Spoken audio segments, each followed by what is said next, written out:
So the fact that this photo got so much attention is not surprising.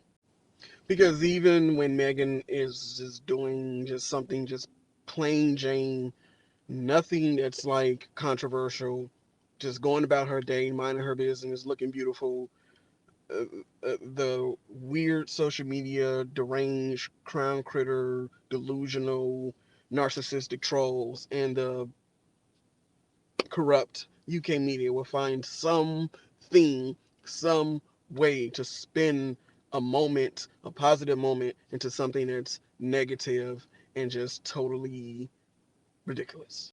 So at the beginning, I was gonna just pay this story because I had saw that the social media trolls are doing what they do, and they were just bringing up this moment with Meghan's publicist. But then when, of course, the UK media just so conveniently caught on to it, they made a whole article out of it. And I think this plays into something that's bigger, and that's the reason why I'm making this video responding to it, is because there is a media illiteracy, I feel like, with a lot of people. They don't quite understand how certain things, like, for instance, the red carpet, PR, they don't get how it works.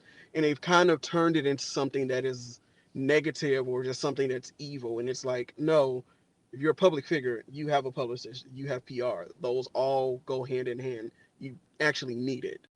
And what also was annoying about this was that I also saw quote unquote squatties and Meghan and Harry supporters that were kind of like attacking this woman, and I'm just like, you guys got it all wrong. So let me educate you.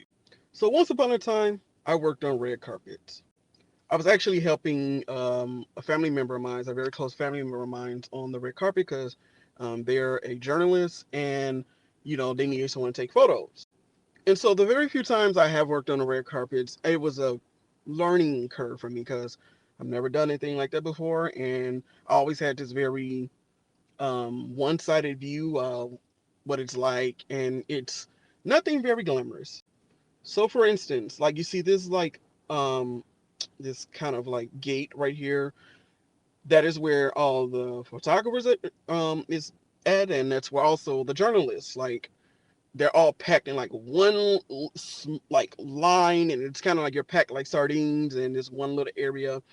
And when the celebrities come, so it typically what happens is like kind of like the D-listers, Z-listers, they all come kind of early because once the A-listers get there, all the focus and all the attention will be on them. And so, they pretty much come there because they want to be asked questions. They want to talk. They want journalists to, they pretty much want to get their name out there. And so the publicist is usually trying to get them to get interviewed again. So this is a good example because this is when I was on or was at the premiere of the Watchmen TV show. And Regina King, she was like, I think the last person to come. The A-listers for some reason is always, most of the time they're the last to come because at that point it's almost time to go in, which is going to lead me into this Meghan situation.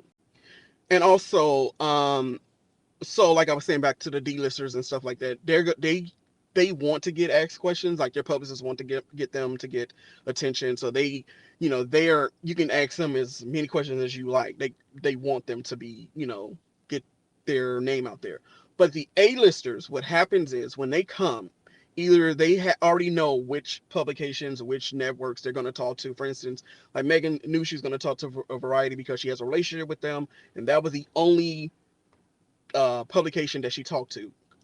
So when you get there, typically what happens is the publicists, they were like, okay, you're gonna go to this person, go to this person. They always want the biggest publications and networks. So you get maybe one or maybe two questions. You get one question if you're lucky if you get two. And when it's time to go, they'll tap you on the shoulder or they'll let their client know like we gotta go. And so like when they're getting photographed, the publicist will like kind of like move them along. So like we gotta go, we gotta go, we gotta go. The event is starting. And they do that is because they don't want certain questions being asked, especially when a person is high profile. They don't want certain questions being asked because not only will the journalists ask them, the photographers in the back will just scream out stuff. So when you see this is Meghan publicists knowing that they're going to start asking questions. A good chance these photographers and stuff are going to ask questions about the royal family, which they're trying to avoid. So that is why Meghan did a quick little okay, and her publicist is like, okay, we gotta go, we gotta go, we gotta go, we gotta go. This is normal. And there was that was more than likely Meghan, other than Variety, that was more than likely Meghan saying, hey, I will talk to, because I think she talked to Entertainment Tonight, and I think she talked to one more network or something, and it was very brief. But that was more than likely her. But I'm sure her publicist was like, we got to go. We can't do this because they're gonna start going crazy.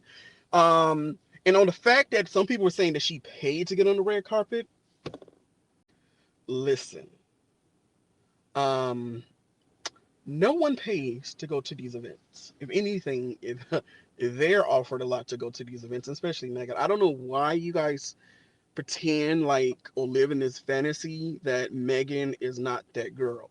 She is that girl. So much so that some of you would spend your entire day, when you should be spending your time breastfeeding your child, taking care of your family, paying your bills, going to work, would spend your entire existence focusing on this woman that you claim to hate.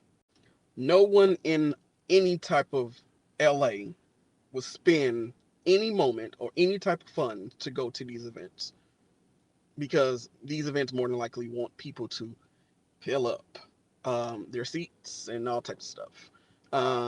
Even the most Z-lister will get invited. And it's sad because the Daily Mail did this whole article and they know how this works. They know how this works and they still did it anyway. And this is why no one trusts the UK media. This is why the UK media was voted the lowest of the most trustworthy news media in Europe. That says a lot.